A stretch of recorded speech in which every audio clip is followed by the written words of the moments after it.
2010లో 1 bitcoin value రూ. 2.29. ఆ రోజు మీరు రూ. 100 పెట్టి ఇన్వెస్ట్ చేసుంటే 43 బిట్‌కాయిన్స్ వచ్చేవి.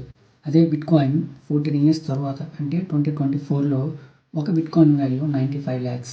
అంటే 43 బిట్‌కాయిన్స్‌కి మీకు 41 crores అయితే వచ్చేవి. అప్పుడప్పుడు మిస్ అయిపోయిన దాని నుంచి ఇప్పుడు అవసరం అంటారా? అదే 2021లో సోనా కాయిన్. జనవరి 2021లో దాని ప్రైస్ రూ. 100. ఆఫ్టర్ 10 months అదే ఇయర్లో దాని ప్రైస్ 15,000.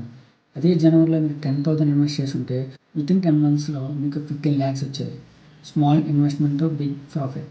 ఎవరు తెలుసు నెక్స్ట్ ఏ కాయిన్ పెరిగిపోతుందో. చెప్పాను కదా అని వేలల్లో వందల్లో అప్పు తీసి మరీ ఇన్వెస్ట్ చేసేవాళ్ళు. మీకు ఎంతైతే ఇన్కమ్ వస్తుందో అందులో 10% అంతకంటే తక్కువ మాత్రమే ఇన్వెస్ట్ చేయండి. సపోజ్ మీకు 10,000 ఇన్కమ్ పర్ మంత్ అయితే దాంట్లో 1000 లేదా 500 మాత్రమే ఇన్వెస్ట్ చేయండి. ఎప్పుడైనా ఆ అమౌంట్ పోతే మీకు ఆ అమౌంట్ అనేది అసలు ప్రాబ్లమే అవ్వకూడదు. ఎక్కడ ఇన్వెస్ట్ చేయాలి, ఎంత ఇన్వెస్ట్ చేయాలి, ఏ విధంగా ఇన్వెస్ట్ చేయాలి తెలుసుకోవాలనుకుంటే ఇప్పుడే ఛానల్ ఫాలో అవ్వండి. నెక్స్ట్ వీడియోలో చెప్తాను. నెక్స్ట్ మిలియనీర్ మీరే ఎందుకు కాకూడదు.